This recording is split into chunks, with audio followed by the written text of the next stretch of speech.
Joining us right now on the David P. Shapiro Fan Hotline, the CEO of the San Diego Padres, Erik Greupner. I will wait until the end. Okay, wait till the end to read the other part. To read the other part of that liner. Erik, good morning to you. Good morning, guys. How are you doing today? We're doing good. We're doing good. Obviously, a lot of topics Padres fans curious about. So why don't we just start at the very beginning? We're a couple of weeks now since the end of the season. Tough loss to the Cubs, obviously, there in Game 3 of the Wild Card Series. How's the offseason going so far, and what was your reaction, obviously, to Mike Shilt's retirement? Caught us off guard.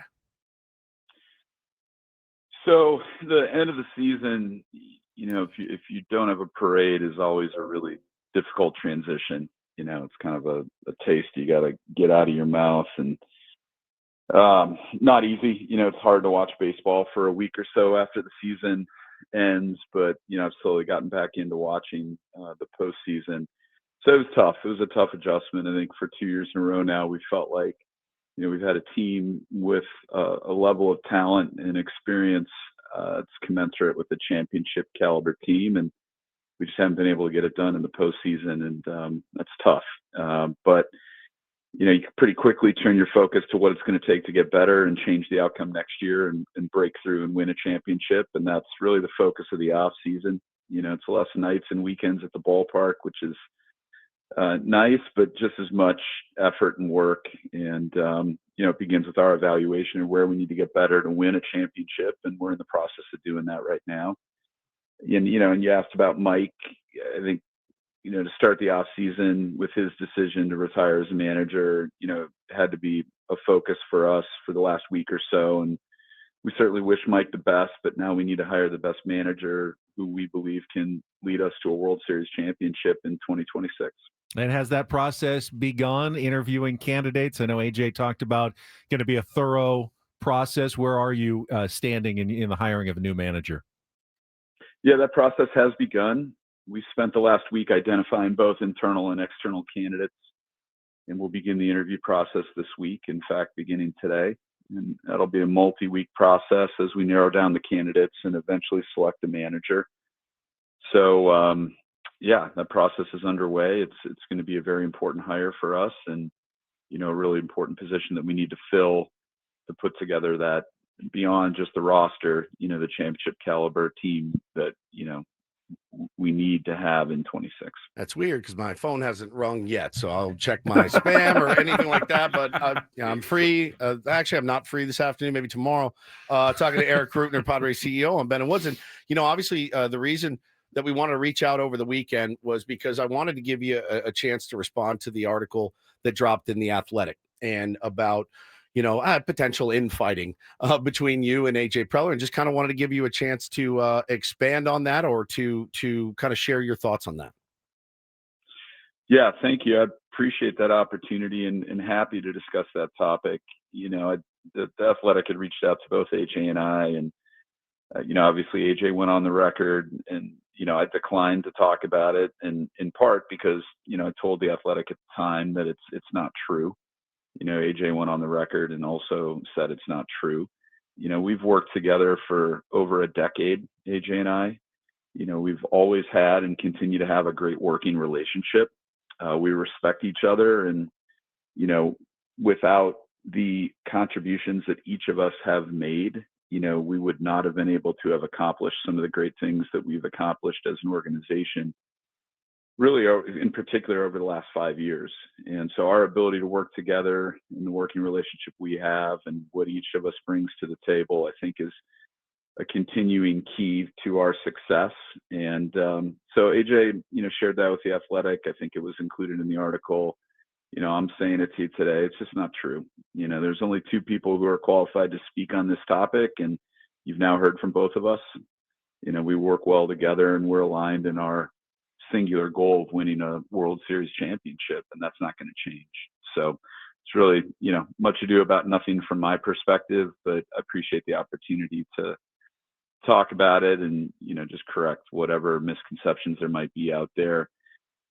With regard to your candidacy, Woodsy, I would just say, we've always understood you as a package deal, as, Yes. A player manager, a la Pete Rose. Correct. I'm just not sure we're quite ready for that yet. Well, but listen, we'll see. sometimes sometimes it makes more sense in my head, Eric. But no, I mean, you talk about the continuity that you and AJ Preller share, and I think one of the things that was highlighted in the article was a potential extension for AJ Preller, and I know he talked about it on his press conference. Kind of what could you speak to about the ability or the maybe the plans of that happening and you and AJ continuing to work together? Yeah. So, shortly after the season ended, our chairman, John Seidler, sent out a letter to our fans and, said a couple of key things. Number one, just reiterated that our plan going into the off season and in 2026 is to continue to do everything we can to pursue a World Series championship. But that, as we saw in the postseason this year for a second year in a row, there were areas of deficiency where we need to get better. And the only way we're going to get better is if we, go through an exhaustive process this offseason of taking a look at all the different areas of the organization with a particular eye towards how we can improve some of the areas where we need to get better to win a championship. So that evaluation process has started now. As Ben mentioned, we're only 2 weeks into the off season, but it started and it's going in earnest. And part of that review process, is going to now be looking for a new manager, which we didn't necessarily anticipate coming into the off season. But it's also going to involve and is already in process involving a review of AJ and a contract extension. So, that's already started. John's taking the lead on that discussion with AJ, and it's always been the plan that the discussions around an extension for AJ would take place beginning in the off season, as part of our review and evaluation. And so those discussions have begun, and, we're optimistic that AJ will be our president of baseball operations past 2026. Excellent. What's that process like? You talk about an organizational review. I mean, because I would imagine it's, as frustrated, as disappointed as you guys are. You can't base it all on one 3-game series against the Cubs. But again, the goal is to win a World Series. So you do have to, take playoff performance into consideration. The last 2 regular seasons, have been really good. A record number of wins over 2 seasons, 183. I don't think anyone's discounting that. But how do you plan for October when it's only, still October of the previous year? Yeah, I think you have to begin with a thorough review of last year's team and where we had strengths, where we had areas of weakness or deficiency. And I think that's the thing about the sport of baseball is it's not particularly hard to figure that out because you have such a large data set or sample size of 162 regular season games, and then hopefully, as many postseason games as possible. And so it's, there's really not much mystery around where we need to get better. I think we continue to pitch the ball really well, especially despite some of the injuries that we had to the starting rotation. And I think that continued to be a strength of the team. We defended well. And offensively, there were games and stretches where, we strung together the type of consistent at-bats that has been a hallmark of our offense over the last couple of seasons. But, we were lacking in slug. We were lacking in the ability to score runners when they were in scoring position. And, I think we've found for a couple of postseasons in a row now that, our offense just wasn't at the level that it needed to be at to play championship level baseball. So that's a key area of focus for us. And it's going to be a key area of focus for our new manager once we hire him. And so that's really where it starts. And there's so many other parts of the organization, so many other areas where every year we relentlessly pursue improvement, whether it's the ballpark experience for our fans, who are amazing, by the way, and, cannot say enough about the support that they've given us over these last 5 years. I mean, these last 5 years, we've been, with the exception of 1 year out of those 5, we've been in top 3 in attendance in Major League Baseball. We finished number 2 this past season, and all the credit and gratitude goes to our fans for that. And every year we've got to elevate their experience. That's our goal. We want them to come to the ballpark and experience something new, something that they haven't seen before at the ballpark, to keep it fresh and new, but also continue to deliver the same high level of guest experience, in-game experience, keep the area around the ballpark clean and safe and welcoming to our fans. And then We do a lot in the off season, which we'll talk about in a minute, but all that is key as well, because that helps support the highest level of payroll that we can possibly have in this market, which is a key component to having a championship team. So everything we do as an organization under AJ's leadership, my leadership, it's all with a focus of winning a championship. There's a lot of different pieces to that puzzle. And every year we've got to try to get better in each and every area of how we operate this franchise. And that's what it's going to take to win a championship.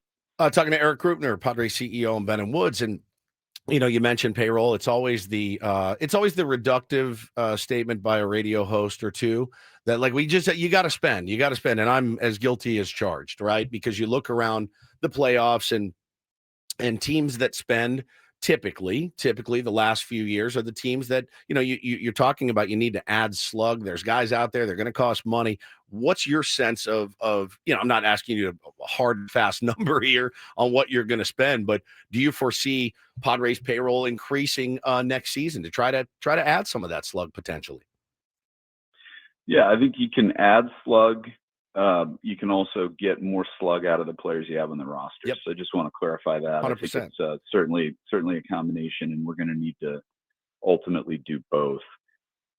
So part of that evaluation process, and we're going through it right now, is budgeting for next year, taking a look at where we expect both expenses and revenue to be at for 2026. But I can, once again, say something that I've said, over the years for a while now, which is every resource that we have, every dollar that we generate above what obviously the expenses of operating the team in the ballpark, all of that's going to go into fielding the most competitive team we can, which means we're going to take payroll as high as we possibly can take it. We were a top 10 payroll this last year, and we've been a little bit higher than that in a couple of the prior years. We've consistently been in the top 10 payroll in baseball. And we believe that if we can continue to stay in that top, tertile or top 10 of payroll in Major League Baseball, that with the skills that AJ and his team bring to bear and the players that we have under contract and have committed to that form the core of this team, we have everything that we need to win a World Series championship. And so we're going to, now that's not to say that we would settle at a lower payroll than we were capable of supporting. Everything we have is going to go into it. And our fans and their continued support of this team, the way that they've shown up, has allowed us to continue to maintain a payroll in the top 10 in baseball. And that's not historically been the case for this franchise, Sure. Both in terms of attendance and in terms of payroll. And so, we're going to continue to do the same thing we've been doing for years now, which is try to put the most competitive team we can on the field with the goal of winning a World Series championship. We've made that commitment to the fans. We've continued to make good on that commitment. Would we love to have a top payroll in baseball? Sure. I know the fans would love for us to be the number one payroll in baseball. I would love that. The reality is we're going to continue to try to be as high as we can be on payroll, and that's a product of the support we've received from the fans, and we're going to continue to put every resource back into this team. I, for one, loved that you used the word tertile there. I've never heard amazing. it, but I'm writing it down. As a way to say top third. A tertile, it's not an animal with a shell. Tertile. It means top third. I like that. In all of baseball. Now, one of the things you mentioned, revenue, you put that revenue back into the team. One way the team adds revenue is by using Petco Park in the offseason. Used to be back when Petco Park first opened, there wasn't much going on. Padres keep that place busy. I know the links at Petco Park are back. I saw some fans out there this weekend having a great time. What's coming up? I know you wanted to mention it at Petco Park here this offseason, some of the events you guys have planned. Yeah, I wanted to chat a little bit about that just to make sure everybody understands the opportunities to come back down to the ballpark during the offseason and enjoy this beautiful ballpark that we have. But also, I don't want to skip over a point that you made, because I think it's really important, and I want to make sure the fans hear this. Everything that we do in activating the ballpark, both during the season and in the off season, outside of just the 81 baseball games that we play, once again, is all done in the name of trying to make good on a promise that was made during Prop C in 1998, when the voters here in San Diego approved public funding to partially, fund the cost of the construction of Petco Park. the promise that was made is that this was going to be more than a ballpark, that the value proposition for San Diegans was going to be more than just 81 home baseball games. And we take that seriously. We've not forgotten that promise. 27 years later, we continue to try to live that out in the way that we activate the ballpark. But secondly, and I think most importantly, everything that we do. So when our fans come to a concert here, when they come to the rodeo, when they come play the Lynx or WWE or some of the other things that we're about to talk about, that is all revenue that turns around and goes back into Major League payroll. So what we do, we don't operate our events business or non-baseball events at the ballpark as some separate business that, stands on its own. It's all in service of, that payroll goal that we talked about, that championship caliber goal that we talk about. So it's a really important piece to the puzzle, because as we've grown that business and as we've continued to improve Petco Park so that it can host more events and events that generate more revenue, that's all part of the puzzle of making us a championship caliber team year in and year out. So with that, I would encourage fans to please come down anytime you can. If you are a Padres fan, you can come to an event at Petco Park and enjoy it. We'd love to have you here. And what you're doing is, in fact, additive to our goals of trying to win a championship. So, yeah, the Lynx is going on right now. We were the first Major League ballpark and team to turn the ballpark into a 9-hole par 3 golf course. So we do that this year. It's the 11th time we've done it, and tee times. And the event started on Saturday and you're going to run through next Sunday, October 26th. This year is a Halloween-style haunted golf trail here, so you can have a lot of fun, even if you're not a hardcore golfer, even if you're just you've barely picked up a club. It's still a great experience to come out and have fun. And you can book a foursome. We still have some limited times available at padres.com/the Lynx. And then after the Lynx is done, we'll have Dia de los Deftones, which has become just an amazing event here. Favorite. We celebrate Dia de los Muertos. I know Woodsy's a big fan, and that's going to be on November 1st, and it's an amazing music festival here, headlined by by Deftones. And we have an ofrenda where fans can come and place photos of their loved ones, which has become a really popular destination during the event. And then 2 stages with 8 different music acts, headlined, as I mentioned, by the Deftones. And then we have the WWE coming here in November, on November 29th, which is a Saturday after Thanksgiving. Will be the first baseball stadium to ever host the Survivor Series. So Survivor Series War Games, and it's WWE's first premium event in San Diego since 2008. So it's been a bit since we've had WWE here. Now, and do then we the reach month of out to December, you or WWE about getting Ben in the ring for that? Because Ben doesn't think it's real. Yeah, exactly. You know what? I think we could come up with a cool bit. That could be a where he great like bit. Ring announcer. Something. And then tear off his shirt. Yes. And just, go animal style, just get into the match. I'm so into it. I'm so nervous about this whole thing. I'm leaving honestly. Ben's birthday party early for Dia de los What birthday Deftones. party? That's how much I don't know about the birthday party. Well, add all these up together. Holiday Wonderland. Don't forget about that. You go to all this stuff. You never know. Holiday Wonderland, month of December. Come out, with your family or friends. It's a great way to celebrate the holidays. And then we have Mumford & Sons coming to perform a concert at the Wild Horses Festival on December 27th. And then our 3rd annual San Diego Rodeo is going to be coming in early January. So tickets for all of that, you can go to padres.com/events or padres.com/concerts and find all the information you need on buying a ticket to attend those various events, and come support the Padres even in the off season. Come support the goal of winning a championship. And, can't say enough about our amazing fans and all the support that they've given us. That was very thorough, Erik. We really appreciate it. Before you go, the one question Woods is afraid to ask: can you promise the banana pudding will be back next season? And did you hear our suggestion of cobbler? Perhaps a helmet of cobbler or a Western metal trough of cobbler since for we next season. Cobbled together so many wins in the regular season. A cobbler trough. I had not heard that. Well, there you go. Another freebie from Ben Woods. Another freebie from us. We'll put it into R&D this offseason. All right, nice. Take a look at it. Nice. Yeah, the banana pudding will in fact be back, and it could become an annual birthday celebration for Woodsy to give him the full-size batting helmet. The last thing I need, but I want it so bad. Thanks so much. Thank you, Erik. Yeah, thanks, guys.